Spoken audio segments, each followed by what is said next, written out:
And Methadone for Life had a suggestion about changing the little message that opens my vids, as far as, thanks to subscribers and babble incoherently. And I'm going to take you up on that. I'm going to change the little thing that I post on the side there from thanking my subscribers and babbling incoherently. Man, I'm getting dry. Something I ate. I'm going to change it. And anybody have suggestions of something I could add to it or change it within reason? I'm open to that. And I kind of like what I wrote before. That's a reason why I'm getting slow. It was slow getting started. I decided to write a new little thing to put in the little sidebar thing. That side, whatever. Yeah. And so let's see. If I were looking into the camera, I guess it would be over there. No? Would it be? No, it'd be over here.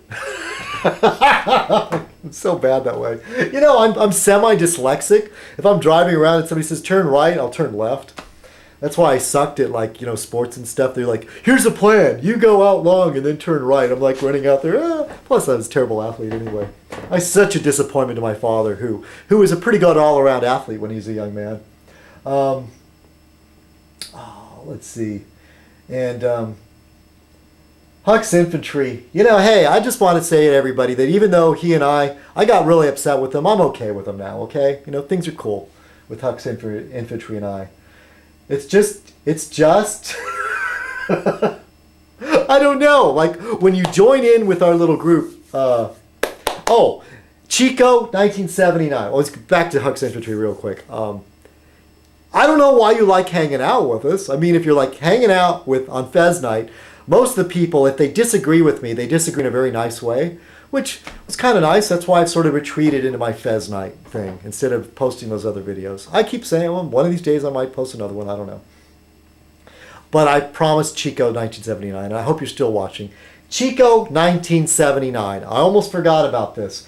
But One Life to Fez was the title of one of his videos that he did quite a while back, and I watched it, and it must have sunk in my head, and I'm sorry, I didn't mean to deliberately steal a title from your video, One Life to Fez. I'm a little curious, what made you decide to make a video called One Life to Fez? I'd like to know. And what made you fall in love with the idea of the Fez? For me, the Fez started out as kind of a joke. I bought a Fez years ago from Archie McPhee, and I collect hats, I just like having different kind of hats. And to me, a Fez was, close thing to like a party hat, but not completely stupid. And I wore it in a video one night when I had a little bit to drink. And it just, that's how it happened. And so Chico 1979, yes, who did post an original video long before this actually, Fez Night was around longer, okay? I've been doing Fez Night a long, long time. But he did do a video called One Life to Fez. And I used it for last week. And Bobo McGraw had questions about how much an iPod costs. I since bought another iPod to replace this one because I can't use this one at work anymore. And yeah, Huck's Infantry, I know I complain about not having money. It's because I buy things like iPods. I'm a liberal. I'm not responsible. I have no savings. I live paycheck to paycheck, and I'm just a flake. Hey, please, government, bail me out. Like Fannie Mae, like guys that play golf and wear suits, and hang out at the country club. They get more bailouts from the governor than the poor does. A lot more money has gone to them as far as corporate welfare. Yeah. I'm not trying to pick a fight with you, Huck's Infantry. I'm really not. But that still bothered me, like, oh, you complain about being poor and yet you own an iPod. Oh, I'm sorry. Oh, I'm so sorry. I'm not allowed to have I have a computer and a camera, too. A lot of the stuff I bought a long time ago. But I did sort of like took a little extra money to replace the iPod because the iPod helps me survive work. I really do. It keeps me quiet, keeps me out of trouble. I get to listen to podcasts and catch up on political news and other stuff. The Scott Mills Daily, I want to give a plug for them. If any of you are into podcasts, go to the BBC, like whatever, free podcasts, and Scott Mills Daily is very, very entertaining. Delisa Productions, I do want to answer your question about how close are you to Encinitas? Yes, I'm not too far from Encinitas. In fact, when I was working for that guy painting houses, that I did work a few jobs there in that community. And so you says you have a sister that has a store there. It's nice area. Encinitas is very nice. And yes, and Monk did give me, answering Delisa Productions, Monk did, oh, it's so heavy, did give me this Planet of the Apes bust. Yes, he did. Thank you, Monk. And Stan. Oh, there we go. It was building up pressure, it was. And, oh, geez, I let the ice mix in it. Oh, well. Excuse me, I have to pour that back. I don't want ice floating in my martini. Oh. Yeah, well, anyway, I've got a drink in me. I'm feeling a little bit better. Hopefully tomorrow will go okay. I hope your week goes well, too. I usually say it at the end of the show, and I'll just say it right now. And, yeah, I apologize. I'm not good about answering everybody's comments, but thanks, Coffee Dude, for stopping by.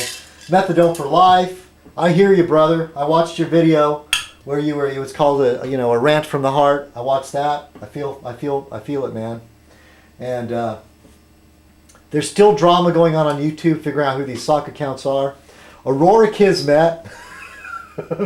Aurora Kismet, I love you. And yet we so disagree on FDR. I'm gonna skip ahead to, I guess, the last. Oh, it takes too long going through all these. You know, I get lazy and I wanna just touch on a few comments. I don't want to leave you hanging. So I answered Lisa's question, and Aurora Kismet did say something about FDR again. I get it. I know you don't like FDR. Okay. I mean, I consider you a friend, and sure, we can disagree on some things. Oh, she said there are no hippies. I dated the last one. That's funny. Kind of a sort of neo-hippie. And on number 5, One Life to Fez. And I don't know what I was talking about. Oh, there's this guy, BFT Cal. Okay, fuck you very much. Sent a video around, and he did this video about stop participating, just stop. And then this guy, I don't know where he comes off, but he visits Fez Night, and he says to me, and this guy doesn't do like any vlogging. He doesn't put his face in his videos. And in fact, I don't think he completely created this video that he posted that everybody's so excited about. Hey, look, I'm ready to join. If you really think you can get the whole planet to stop buying or selling for a whole week, more power to you, man. I say let's do it around Christmas, and let's cancel Christmas. I think that would be awesome. That'll really get him. That'll really get him where it hurts. We'll stop that Illuminati in its tracks. Some people think I'm part of the Illuminati because I wear a fez. You know, the Shriners. The Shriners worship Satan. I have a friend that goes around channel saying, "Hail Satan," and I'm wearing a fez, and so I must worship Satan too. I don't. But I'm part of this problem because I'm indoctrinated to the Illuminati and those Rothschilds. Is it the Rothschilds? They control everything in the World Bank. I'm sorry, I'm making fun of you. Fuck you very much. I'm not making fun of you. You know, I'm trying to keep an open mind, but some of this is just too much with this New World Order stuff. And then I get people like, I visited the video. I didn't say anything really mean. I don't think I did. And this guy, BFT Cal, says, well, if it collapses, I know who to blame. You're a conditioned fool.